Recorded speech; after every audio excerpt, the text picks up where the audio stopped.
Have you ever felt like your world is just completely different from your parents'? Like your music, your style, your whole vibe?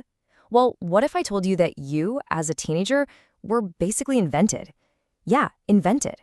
And it all started with rock and roll. Let's dive in. I mean, seriously, just think about it for a second. You've got your own Spotify playlists, your own fashion, your own slang that your parents just don't get. All of that had to start somewhere, right? Well, believe it or not, the answer has everything to do with a sound that totally blew up back in the 1950s. Okay, so let's kind of hop in a time machine for a sec. Before rock and roll hit the scene, the idea of being a teenager with your own unique culture, well, it just wasn't really a thing. Kind of hard to wrap your head around, isn't it? So before the 1950s, if you were young, you were basically just a mini adult.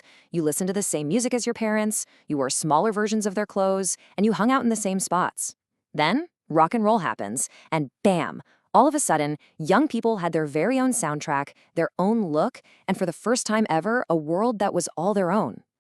So what exactly was this revolutionary new sound? Well, it wasn't just one thing. It was this powerful mix, almost like a perfect recipe that nobody had ever tried before. Yeah, rock and roll wasn't just created out of thin air. It was a total mashup. It took the soul from rhythm and blues and gospel, the storytelling from country and western, and the wild energy from jazz, and just kind of threw them all together.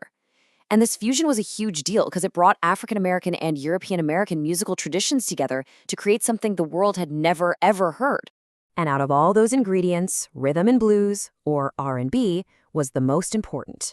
It was born in African American communities, and it gave rock its soul, its power, and its whole structure. You know that heavy beat that makes you just have to move? Yep, that came straight from R&B. And of course, this brand new music needed some new tools. The electric guitar was king. It could be loud, it could wail, it could cut through everything else. Then you add in a driving drum backbeat that you can feel in your chest, a soulful saxophone, a pounding piano, and you've got this high-energy sound that was perfect for one thing: dancing. But listen, a great new sound doesn't really matter if nobody can hear it. This music needed technology to spread, basically to go viral, 1950s style.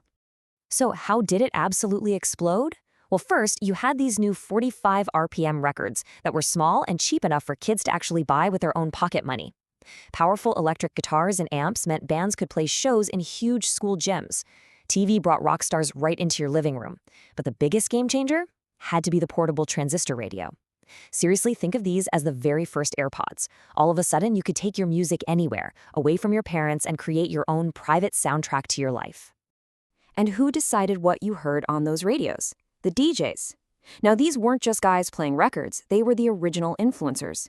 With their super fast-paced, energetic style, a popular DJ could take a song from some small local band and make it a gigantic hit all across the country. So, with this music spreading like wildfire, something incredible started to happen. A whole generation didn't just find a new favorite genre of music, they found a whole new identity.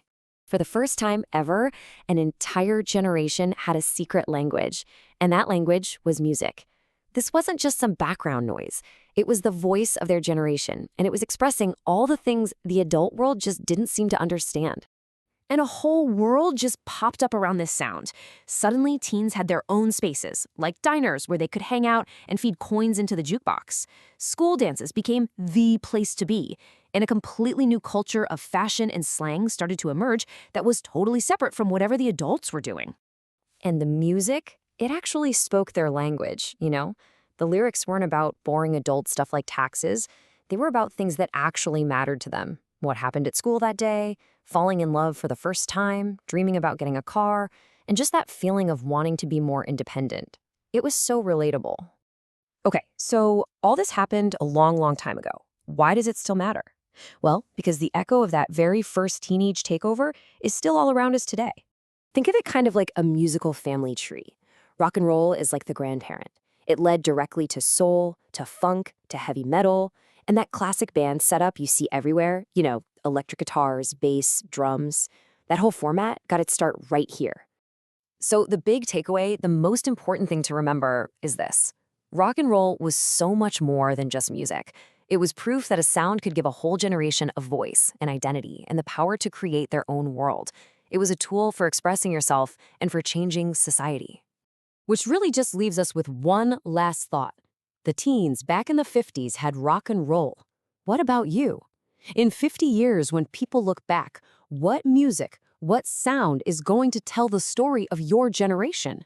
Something to think about. Thanks for joining me.